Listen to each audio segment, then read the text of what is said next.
क्या आपने कभी सोचा है कि रात के अंधेरे में जब आपका स्कूल खाली हो जाता है तो उन बंद कमरों में क्या होता है? आज मैं आपको एक ऐसी घटना सुनाने जा रहा हूँ जो रजन नगर के सेंट मैरीज हाई स्कूल में हुई थी।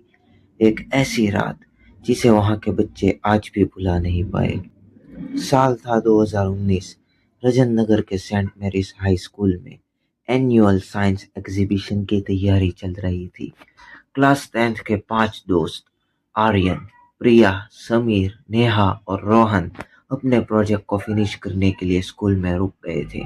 प्रिंसिपल सर से परमिशन दे दी थी। शाम 7 बजे थे। वॉचमैन भी बाहर थे।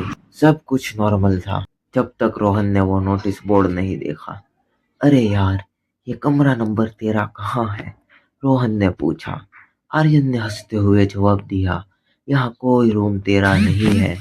हमारे स्कूल में रूम 12 के बाद सीधे रूम 14 आता है। पता नहीं क्यों। समीर बोला, अरे छोड़ यार, सुपरस्टिशन होगा। लेकिन प्रिया चुप थी। उसने एक बार पुरानी स्कूल बिल्डिंग की तरफ देखा, वो हिस्सा जो 5 साल से बंद था, जहाँ कोई नहीं जाता था। उस बंद विंग की दीवार पर धुंधले अक्षरों में लिखा था 13। रात के 6:30 बज चुके थे। प्रोजेक्ट लगभग तैयार था तभी लाइट चली गई। पूरा स्कूल अंधेरे में डूब गया।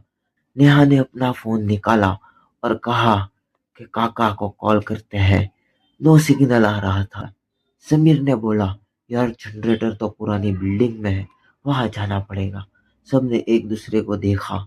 आर्यन ने कहा, मैं जाता हूँ, तुम लोग यहाँ रुको। प्रिया ने कहा, अकेले मत जाओ। तो आर्यन और रोहन दोनों साथ गए। बाकी 3 वहीं रुके। पुरानी बिल्डिंग का दरवाजा खुला था। हमेशा की तरह बंद रहने वाला दरवाजा आज खुला था। अंदर जाते ही अजीब सी स्मेल आई, जैसे पुराने किताबें चल रही हो। जनरेटर रूम मिला। आर्यन ने स्विच ऑन की, लाइट आ गई। राहत की सांस ली दोनों ने। लेकिन लौटते वक्त रोहन की नजर एक दरवाजे पर पड़ी।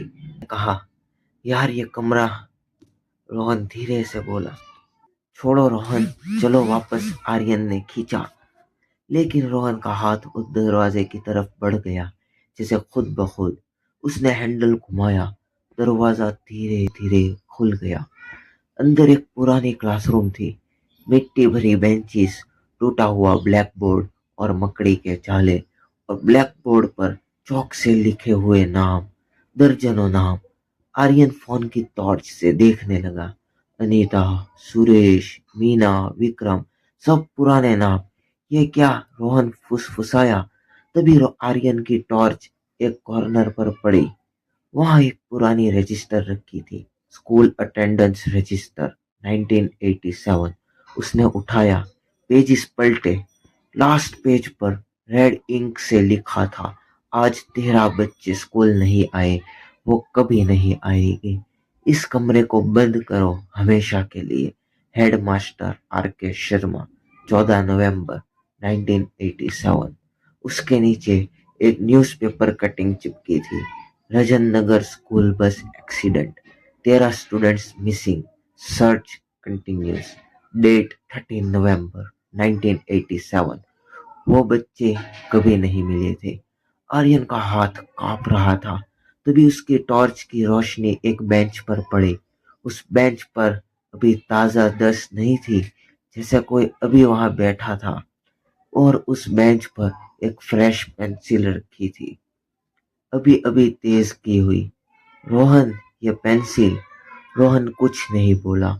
आर्यन ने पीछे मुड़कर देखा। रोहन वहां नहीं था। रोहन! आर्यन चिल्लाया। कोई जवाब नहीं आया। आर्यन भागा, वापस नई बिल्डिंग की तरफ। प्रिया, समीर, नेहा वहां थे। रोहन कहाँ है? प्रिया घबरा कर बोली, वो मेरे साथ था, वो कमरे में। तभी किसी ने पीछे से आर्यन का कंधा थपथपाया। सबने एक साथ पीछे मुड़कर देखा। रोहन था, हंस रहा था। यार, तुम लोग भाग गए। मैं तो बस उस रजिस्टर को ध्यान से देख रहा था। कौन सी रजिस्टर? तुम तो मेरे साथ थे। और फिर रोहन ने कंफ्यूज्डली कहा, मैं तो 10 मिनट से यही हूँ। तुम अकेले गए थे उस कमरे में, सन्नाटा। आर्यन ने रोहन को देखा। तुम मेरे साथ नहीं थे? नहीं। तो फिर उस अंधेरे कमरे में आर्यन के साथ कौन था? उस रात पांचों बच्चे स्कूल से भागे। अगले दिन प्रिंसिपल को सब बताया। प्रिंसिपल सर चुप हो गए, धीरे से बोले, वो कमरा 1987 से बंद है। उसकी चाबी सिर्फ मेरे पास है और मैंने उसे पिछले 10 साल में नहीं खोला। उसने चाबी निकाली और उस कमरे का ताला पहले से खुला था। आर्यन को आज भी याद है, उस रजिस्टर की आखिरी लाइन के नीचे एक और लाइन थी जो उसने पहली बार नहीं देखी थी। ताज़ी स्याही से लिखी हुई, आज एक और आया था पर हमने उसे जाने दिया।